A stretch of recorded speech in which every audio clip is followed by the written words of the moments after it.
After living in the U.S. Virgin Islands for almost 6 years and with some sales experience, Sarah Lewandowski jumped straight into real estate and never looks back. Stick with us to hear how she hit the ground running, closing 39 transactions in her first year, totaling $11.8 million in sales volume. And she focused primarily on buyers. This is an episode you don't want to miss. Welcome to Unlocking Real Estate, My First Commission, where we dive into real stories, big wins, and early lessons learned from highly successful rookie real estate agents and brokers. This is the podcast where we explore how real estate transforms lives, one home at a time, by sitting down each week with a new agent or broker who has found incredible success in their first year. Your hosts are instructors and leaders at Colibri Real Estate School, one of the largest real estate educators in the nation, where we focus on helping people like you get started or find continued success in their careers. Hello, and welcome to Unlocking Real Estate, My First Commission. I'm your host, Tina Lapp. I've been in real estate education for over 30 years, helping individuals enter and thrive in their new careers. And hi, my name is Adam Ashba, real estate broker in the great state of Ohio, and I'm also an instructor at Hondros College by Colibri. We are here today with Sarah Lewandowski. Sarah, will you take a moment to introduce yourself, where you live, and what company you're with? Sure. My name is Sarah Lewandowski. I'm a realtor located in the South Jersey area. I'm currently with Compass, and I'm a solo agent. All right. Well, Sarah, welcome. I'm glad you get to hang out with Tina today. Congratulations. Sarah just got back from not one, but two closings on a Tuesday, which that's kind of rare on a Tuesday. We always close on Friday. But Sarah, what were you doing before you became a real estate agent? What were you doing before?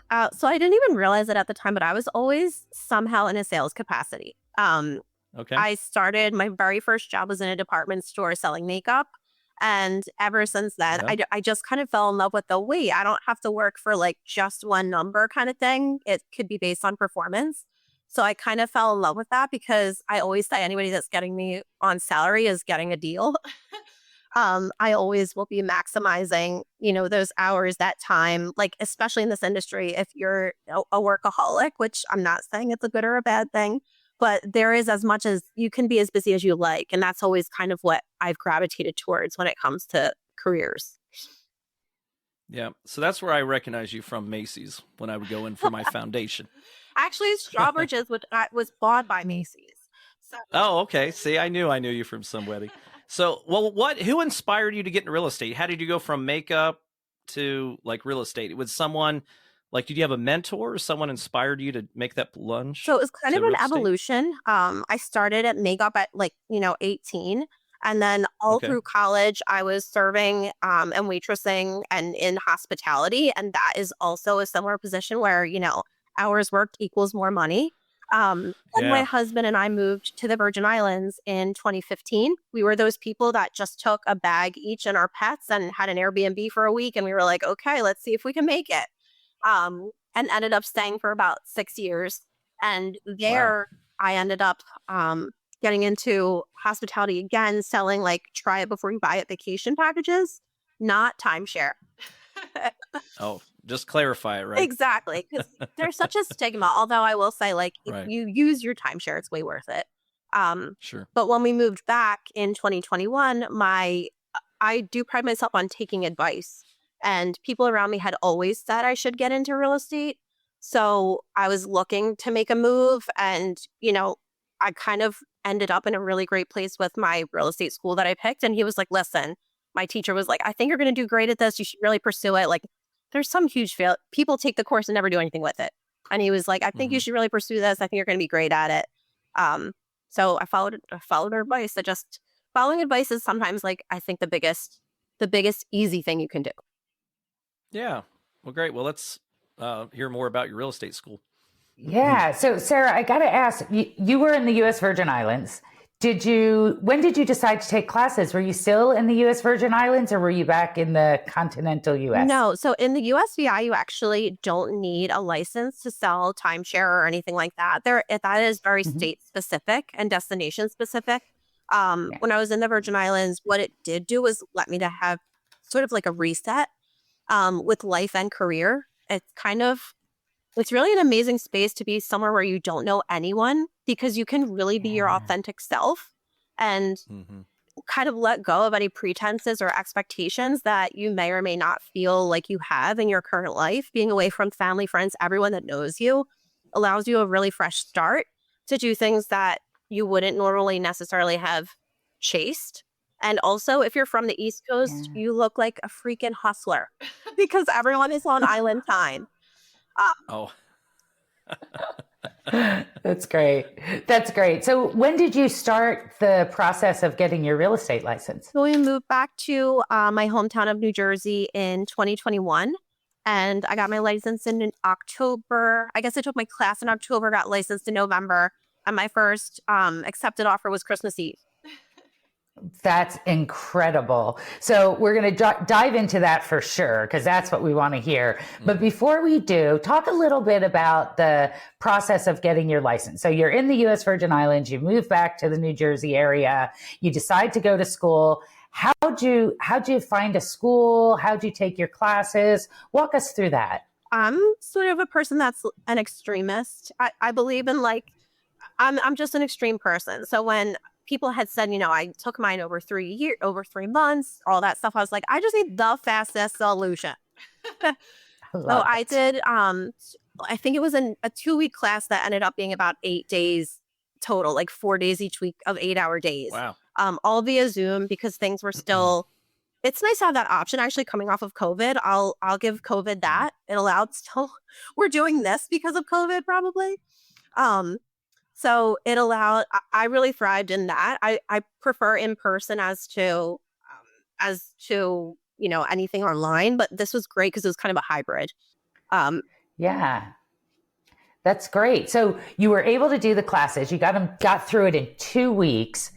Then what'd you do? How'd you study? Did you have enough time to study? Was it hard to get through? How'd you do it? I just really feel like if you are interested in something, you don't really need a motivator, right? Like if it's something that you're interested in, it pulls you in. Um, I didn't need anyone to say, "Hey, take the take practice quizzes online or whatever." Also, I mean, anyone in this industry can also know right away, like typically what you're taking your test on has nothing to do with the day-to-day business of real estate. So I wasn't sure if I would love it even after having taken the test and passed. I was like, you're learning about egresses and things like that, poet systems that have rarely come up in the day-to-day of real estate. If I had known it was going to be, let's put deals together, let's be in front of clients, those are all the things that I know that I'm good at in the real world that I kind of didn't merge, that they would be coming together at some point. So after I took my test and passed, I was looking for where am I going to start, right? Because there's so many hats you wear in this industry, right? There's marketing, there's sales, there's the paperwork on the back end. And I just knew I couldn't learn it all at once. So I knew it was probably a best fit to look for a team. And I had a realtor friend who I actually used to sell makeup with, that I saw she had a really great year her first year, and she was a teacher. And I was like, wow, she sold, 12 houses last year. That sounds like a lot. I guess she left her teaching job. She sold 12 just being a part-time agent. So we chatted and I ended up joining that team. Well, Sarah, full disclosure, if you were still in the Virgin Islands, I was going to have Tina and I fly down and interview in person, but that just wasn't part of the budget this week. But let me ask you this. So what did you expect? Like, is real estate kind of what you expected after you got out of real estate school? Or was it more challenging or easier? Because you're doing great. I mean, so what's your thoughts? Do you have any expectations? I always set the bar really low. I always am like, I'm going to try this. The failure rate is really high in real estate. I knew that going in. Yeah, unfortunately. It really, well, there also is a very low entry rate, to be fair, real estate classes are not expensive. That is not the expensive part of, like, anyone can become a realtor. They have very, very, very tiny qualifications for that. So I really didn't have a lot of expectations around it. I remember standing up at our inaugural going to the board meeting at the beginning of the year, and we had to go out there and say how many houses we wanted to sell. And I looked at my team leader and I was like, I have no idea. Like, I've been at this since November. I've never done this before. I have nothing to compare it to. It's the largest thing anyone can purchase. And I said, how many houses did you sell your first year? And she said 37. And I said, okay, then I guess I'll say 20. She's like, I think you could do more than that. And I said, well, Wow. if you sold 30, and this is your realtor friend? Sorry. Or who is this? This wasn't your realtor friend because she sold 12. This was who was the team this? leader. Oh, the team lead. Okay. Yeah, good for her. So she's like, I think you can do more than 20. And I said, how many did you do? She said 37. And I said, well, I'm going to be 38 this year. And I'm a competitive person. So I was like, I guess I'll say 38. All right. Well, let me ask you. Oh, go ahead. No. Ahead. And that was like, that was kind of, we talked about that all year. Like I had at that point, I think I had 2 or 3 under contract. Like my first contract was Christmas Eve. My second was New Year's Eve. And just kind of had because that was my next question. So you got your license in November. Is that what you said? And you had 3 in contract before January? Within a couple months? Under contract before January, yeah. Yeah, that's great. That's great. So, like, how did you? Maybe you're jumping ahead a little bit, but like, how did you acquire those that fast? So, going into where I knew I wanted to be, I knew I couldn't learn everything at once, right? So I was like, let me just get to, I call it like my genius zone. Getting in front of people is what I enjoy. I enjoy helping people. I enjoy the interaction, right? Paperwork, I do not enjoy. So I was like, let me find a space where they provide leads because I had been away for 6 years, right? So I didn't have a sphere of influence, really. I had been away for all that time. And they provided leads from all different sorts of lead bases, Zillow, Realtor.com, all of that kind of open houses. So I really just leveraged trying to be in my strength zone so that I could figure out if I always really, really go hard in the beginning to see like if I failed, if I had the worst year ever, like what would that look like? Because nothing looks as bad as your first year, usually. But yeah, so I kind of leveraged putting everything else on the team and just relationships. Like if I meet a lead, can I convert them kind of thing? Okay. So did you do much marketing, or did you buy like lead gen? Purchasing leads was your primary source of clients? So I didn't, per the team structure, everything was marketed to the team, not to the individual. Well, her name had been established. The team name and group had been established for like a few years. But most of my business, I think, 36 of the 39 transactions I did my first year were lead based, and like 3 of them were sphere. Got it. Okay. So then how did you continue building those relationships? Because now you might be getting referrals and things from past clients. How do you continue that relationship? How do you keep building that with your past clients? Any tips there? Enjoy keeping in touch with my past clients. I've become friends with them on social media. I let them know that once the transaction is over, we are not done. I want to stay involved in their life. I love to see the things they do, upgrading their home. If they need a person, I'm like, please don't hesitate to reach out.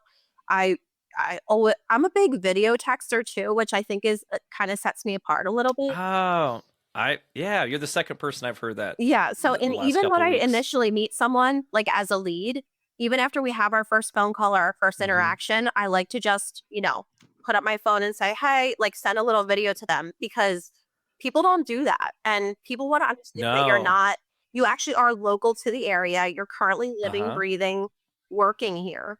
And know that you're a real person, right? So I feel like that was a strength in my conversion initially, not being afraid to turn the camera around, which a lot of people are. But I had also come off of, during COVID, I built a pretty strong social media following because the world shut down, so there were no resorts, right? Right. And I'm a workaholic, so I got bored and I was like, maybe I'll try this influencing thing. So I already was not afraid to put myself out there, kind of thing. So when you responded to a lot of the leads, cold leads, warm, cold, whatever, Sarah, you would use video texting to be like, oh, that's not just a bot or AI, right? It's an actual person. Okay. So they like, oh, she seems nice and real and things like that. So, okay. I Well, good find for it you. really helps to build trust, especially if after we've Hmm. first met, you send that video and then you just, I always say it doesn't get better than the first interaction, right? So Yeah. whether it's your lender, anybody, right? Mattress salesman, whoever it is, if your first interaction isn't amazing, it's probably not going to get better. Yeah. So the first one has to be really impressive. You have to show up. People have to see you, right? I always think that your biggest strength is like your superpower is your authenticity. So if they can feel Hmm. your authenticity Yeah. coming through. That's it. Hmm. There's nothing else. Who Yeah. That's it's how not they even about the relate. house. It's they trust you to help them find it, right? I always joke, Sarah, that I say I get more likes and hearts on social media posts when my kids playing soccer than I do if I have the best real estate deal in the world, right? That's what they care about. So in your first year, did you like? So was your team leader your mentor? Is that the person that really helped guide you your first year? You couldn't do it without him. She Is that was. or her? She really was. I take a lot of Okay, guidance from those that have done it better before me, or have done it yeah, before me, I should say. smart. If you don't have a role model that's consistently helping you raise the bar for yourself, then I find it's really difficult. I also love accountability. So that is not everyone does. I love it because I'm like, call me out, please call me out. I really do think it just helps you become a better agent, a better person. Hmm. Accountability That's is how you grow. everything. Yeah. So, Sarah, you're going through this and you've got a pretty busy first year. You're jumping into this, you got your team, you are super busy. How'd you get through it? What were your challenges? How'd you balance the rest of your life with your work life? I would say I didn't. I would say I didn't. I had the freedom to do that. My husband and I had just moved back, right? We didn't have children, so I had the freedom and I had the luxury to do that. I know not everyone has that luxury. I would say that I Hmm. worked harder, not smarter. I learned a lot, right? Like you learn so much more by your failures than you do by your wins. Um, I also was going through a fertility journey at that time that I was kind of not addressing the emotional fallout of that. I was like pouring all of that into work, right? So maybe not necessarily like the best way of dealing with it, but that was my version of how to deal with it. I was like, I'm just going to keep these blinders on and not think about that. And I'm just going to like pour it all into this. So I would say I didn't balance it. And I would say it's still a juggle, not necessarily a balance. I think it's hard in this Hmm. industry because you do care about your client. I'm a traditional agent. I don't really do a lot of investor clients. I do more traditional family buy and sell. And you do like step into these clients' lives at some of the most integral parts of them. And that's not contained in a 9 to 5, right? So it is something that I do struggle with defining those boundaries. Yeah, and I think, that's real. I think a lot of people have those challenges and it sounds like over time you've learned to balance that a little bit better. But it's a constant challenge for I would sure. say it's my biggest challenge for sure. Cause we actually Yeah. do, I have a 20-month-old now. So, and she Oh, doesn't go to congrats. daycare. Like she's with us all the time. So like today I was like, when can I oh, nap time is, she'll be down for a nap right now. Yeah. Well, congratulations. And so today you are juggling some of these things a little bit more than you did your first Hmm. year and balancing all of that. When you first started, did you focus more on buyers or sellers or pretty equal? Oh, I was in a seller's market helping buyers. So Uh-oh. my first year, I think I sold 36 buyers and 3 listings. And those listings happened because at some point those buyers decided they wanted to sell to get a better budget or better something else, right? So Hmm. buyers I Yeah. have on lockdown. Listings were something that came later and I still Okay. feel like I haven't quite perfected. Because with Yeah. buyers, there's always another house, right? There's always something else you can show them. If it's not the one, there's always another one, right? But with a listing, it's a whole different skill set. It's mastering that relationship with a client enough to be able to be their, not be their friend and have the hard conversations, you know? And so your first year really was specialized in buyer representation. Did you work with first-time home buyers? A ton. And those are the situations where I'm so grateful. Those are the referrals that you'll get for life, right? Because you changed an entire family's trajectory of their future generational wealth. Like if they're a first-time home buyer and no one in their family has bought before, they're 4 times wealthier than the next renter, right? So you are changing the trajectory of these families' lives. And I take that really seriously. It's a big responsibility. Yeah. And I love how you think about that, because you have a sales background, yet you're talking about really what inspires and motivates you is helping these buyers and making a difference. And, you know, a lot of people think about real estate as sales, and you've got that sales background, but gosh, your heart's in it. It really sounds like your heart's in this. Like my husband's like, put it down, put down the phone, right? But you are like, people count on you. It's a scary process. I think that, you know, if you can really tap into your client, I always say to my people, I need to live in your brain, right? Like I need to be able to live in your brain for the time that we're looking or under contract or whatever, or we're listing, whatever it is. Because I need to be an extension of you. I need to act how you would act in a certain situation. Also, if I can save you from knowing anything, I'm going to.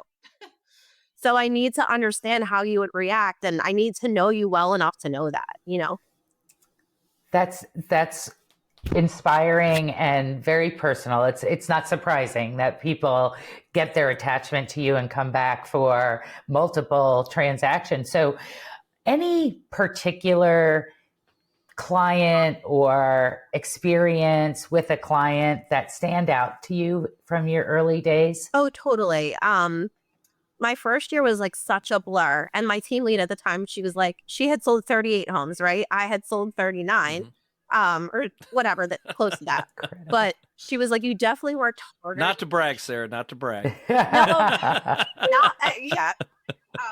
But she had said, she's like, you definitely worked harder your first year, which I'll take. I don't like, listen, this isn't like who's winning here, but like I do struggle with putting myself in those rooms for the continuing education or to streamline things. I'm like, oh, it worked, I'll keep doing it. It worked, I'll keep doing it. The innovation piece, I think as an agent, is the hardest part to keep up with. Technology changes, and there's so many different platforms we have to be interacting with. And keeping up with all that is really, really hard.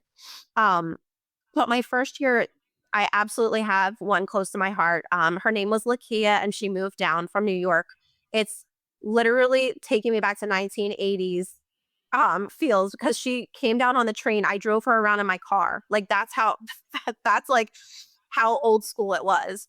And we looked at like 3 to 5 houses. She ended up pursuing one, but she basically bought this house as a single mom with her tax return. And she had one son at the time and a daughter. And we closed on that house. And since then, she has up-leveled her whole life. She has gotten her bachelor's degree. She got engaged. Then she got married. Now she's having a third baby. She has sent me so many referrals. And it is, those are the ones that fill your cup, right? Because she's changing the trajectory of her family's lives. Like people came to see this housewarming. It was the first person that I bought in her extended family. People came in from Georgia to her housewarming party. You know, it was that big of a deal. Sounds like a fun party. We weren't invited, were we, Tina? So things have changed in your life since you started. You got a toddler, right? Running around. So where do you see yourself in 5 years? Like, how would you like your real estate? Always like broker, own your own shop? Yeah. Where do you see yourself? So I feel like I was on a team for the first 2 years, and then I actually went solo last January. So I've been solo for a little bit over a year now. I was forcing myself to do the things that I never learned to do on a team, like the paperwork piece, the back end piece, a lot of the things that were kind of set it and forget it, that I knew that if so many people when I was leaving were saying like, you should start your own team. You should start your own team. And I'm like, I've sold 70 houses in the last 2 years, but I don't know how to write a contract, right? Like full disclosure, like I am so blind to the paperwork piece, right? Okay. So I've been forcing myself to do all that in the last year, which is a huge learning curve. I would love in the next 5 years to start a team, to also, you know, become a broker, not necessarily open my own brokerage, but just have that level of education and experience. I think just adds so much to your resume. So yeah, big goals, but I think that they're achievable for sure. Oh, for sure. Yeah, you have you have a lot of experience that you can pass on. And I always say that it's important that you take things that you learn and you share it with others. I think that's what we're supposed to do in life. Call it karma, God, or whatever, I think it's just good juju sometimes to do that. So, Well, so I guess, go no, ahead. I agree. Could not agree more. Yeah. So I guess before we start heading into the lightning rounds, that's coming up. So be ready, Sarah. Tina's ready for you. So any tips or tricks that you can share? Like, hey guys, any messages, tips and tricks you can give to new agents, or maybe people just in real estate school now to get ready to set them up so they can get their feet ground running? Sure. I think there's so many avenues that you can go into. My sister and I were just talking about this because she's talking about getting her license. And Okay, I wouldn't say cool. she's as open like via social media and things like that as I am. Like I will post, I don't care. I'll like have a live while I'm like getting ready. I don't, that stuff does not, it doesn't, everyone does it, right? And like relatability is like, I'm telling you, you get more interaction and comments and posts and whatever when you're not as perfect as it should be, right? Yeah, the boring stuff always gets their attention. Always. Even if people want to be like, hey, you have something on your face or whatever it is. Whatever it is. But I feel like, my vulnerability is always like my, like being open and being real, and people connect to that, right? But there are so many other spaces you can be in this industry. You can deal with investors who are all about the numbers. For me, I'm like, that's a nightmare. They want all this up front and no commitments made, It's really, I would say, find your niche as far as what brings you joy. If you feel excited and it fills your cup to talk to people at open houses, or, talk to a first time home buyer, or talk to somebody that's about to downsize and kind of figure out where they're going to start that next chapter of their life, whatever niche it is that you feel excited when you're in that moment, that's what you should go with. That's always what I feel like, because if you're trying to force yourself to be in a position that doesn't bring you excitement or joy, you're just not, it's not going to be for you. Right. I think those are great comments, Sarah. And it sounds like your niche is working with home buyers. I mean, sellers more too, but that fills your cup. You help people sort of find their next chapter in their lives in their new home, and that could be really rewarding. And like you said, you got to find your thing. So totally. And there's so many different forms you can do. You can be a transaction coordinator if you love paperwork and only want to do that. Like there's so many different things. You could be a showing agent if you don't want the commitment to one buyer. Like there's 10,000 different hats you can wear. You can wear a marketing hat. Yeah. You can do social media for realtors. There's just so many different avenues. So whichever one it is that brings you joy is the one to pursue, I think.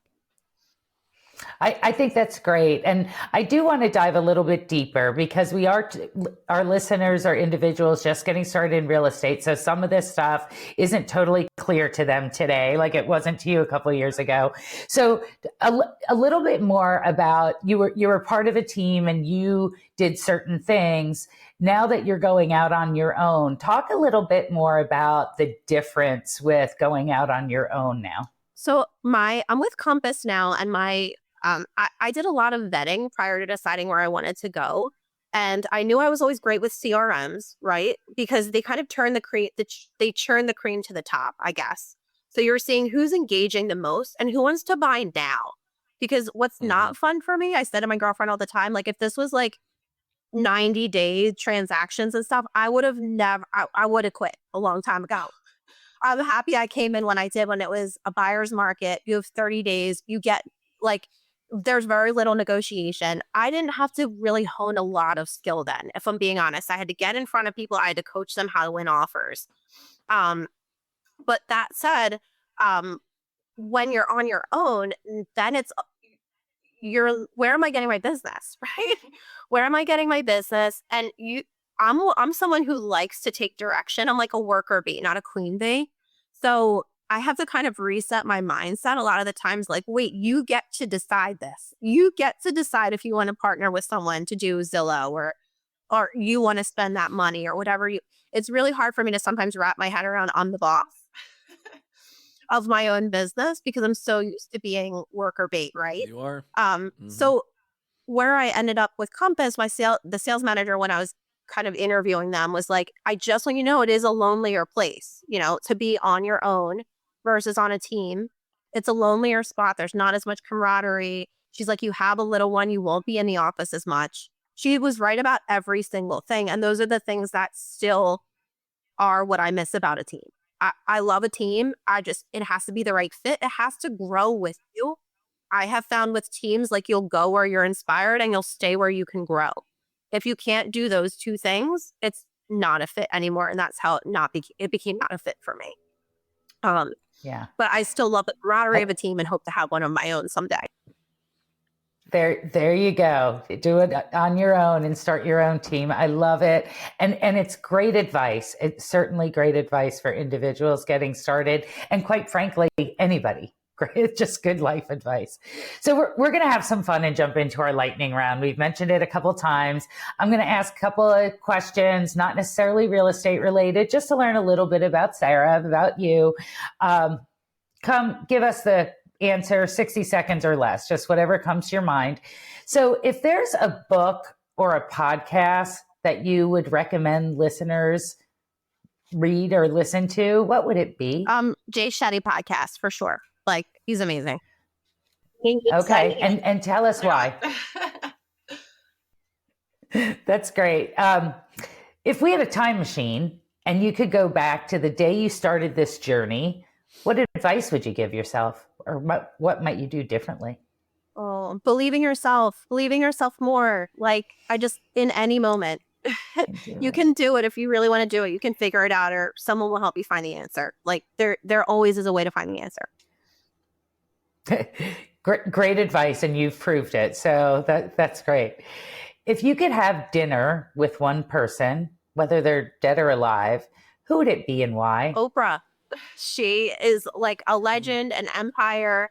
She has built so many, and been told from the beginning that she wouldn't, but she's built so many different streams of media. I just find it so impressive. She was like an influencer before there was influencing. And certainly helpful for real estate and how to, that's right. Unbelievable. Great thoughts. Tell us what you did at work yesterday or today, if you'd rather. It was kind of a wild day, actually. I have 3 closings this week. And I have 2 listings going active or live. So, and they're totally different skill sets, right? So, I will say my Achilles heel is still writing listing descriptions.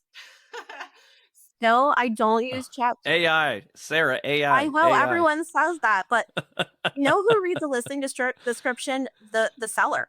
That's who reads it. Like everyone else is really right. The photos are the things that are bringing them in. But I always want to do due diligence to the seller. I always ask them, please tell me what you'd like to see in the listing description.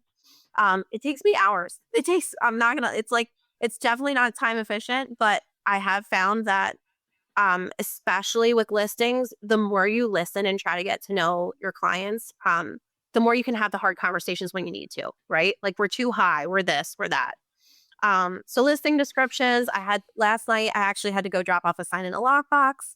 Then I had to go to Penns Grove, which is 45 minutes away, to pick up a lockbox and keys for a closing today. That's a first-time buyer for $145,000, guys. He's buying a house. Really exciting for him. He's going to change his whole future. And then what else? I also was finalizing 2 other listings that are going active this weekend, setting open houses, all that kind of stuff. I mean, it's a great lens into what the life of a real estate agent is, and just hearing like this is the real world, guys. These are the kinds of things you'll be doing. Just great insight into what may consist of a typical day. Well, this is not that's selling great. Sunset. As much as I wanted to say that, I want to say that it is, and there are so many like amazing perks to our jobs, right? Looking at real estate is fun. Yeah. Definitely more than what it seems, right? People are like, oh, you make your own schedule. All you do is open homes for beautiful homes, beautiful houses, until you're like on your hands and knees, wet vacuuming, some seller's house that moved to Florida. There you go. I mean, just some of those stories. There's the real world of real estate and doing whatever it takes. And maybe share a little bit more about that story with us. Do you have a second to do that? So I always tell people when I'm walking through a seller's house, they're like, oh, I'm so sorry about this. I'm like, guys, I haven't seen it all. Don't you think we've been in hoarder houses? We've seen so many things. I had a closing where there was like a bong left on the counter in the kitchen, all of a sudden you're like people. I had one, I'll never forget. It was a agent seller, but he never sold, right? He had his real estate license, but never sold. He had a tenant there. Sure. And I had the buyer, and he thought like as is meant he could leave it however his tenant left it. Not like empty it, not leave it broom swept, right? So there have been so many things that people the stories that we all have, like I know you guys have them too, that we've seen, it makes it so that nothing really scares you anymore, right? Like you just roll with it. You just roll with the punches and, meet and create a lot of relationships as you go through the journey. And it sounds like you have created an awful lot of relationships. Oh, I'm so grateful. I always feel like every conversation is for a reason, even if they don't end up working with you. I've had so many times like someone didn't use me as their agent to start with, and then they'll come back around later. Or you have to really realize that like everyone that you talk to is a potential client. So it really matters what you say, and people will always forget what you say, but they'll never forget how you make them feel. So make people feel important, Yeah. That's a good one. That's a really good one. So Sarah, I know you said you're pretty active on certain social media. If listeners and viewers would like to connect with you and follow your journey, where can they do so? Oh, you can find me. So, I really wish I had worn my curly hair today because you guys, it won't make sense. But my Instagram handle is Sarah with the big hair. I usually have like real curly hair. People ask me all the time, like, is that a wig? Honestly. But my Instagram is Sarah with the big hair. And then my Facebook is Sarah Heskey, Hesski. It's a marriage between Lewandowski and my husband's name, which is Hess. So together they're Heskey. All right. Well, thank you, Sarah, for coming on with Tina and I today. Our big-haired agent, worker bee, who sold a lot of houses, beat her team lead by one. I think it was more than that between you and me. No. I see her as just one. I just still think it's funny you still beat her and you knew it by how much exactly. So, so good for you. Thanks. What's that? You're just competitive by nature in our industry. Yeah, I know. Yeah, I can tell. So thank you so much for coming on with us today. I know you've helped a lot of agents, and that's what we're here to do, to pass that information on to them and help them on their journey. So thank you so much for coming out today. Thank you guys for having me. It's been such an honor and honestly such a pleasure. You guys really bring so much light to the community, and it really is just such an honor to be even asked to share. Yep. And Sarah, congratulations on being nominated for Rookie of the Year, I think in 2023. And we wish you continued success. Thank you so much. I'm excited for what the future will bring.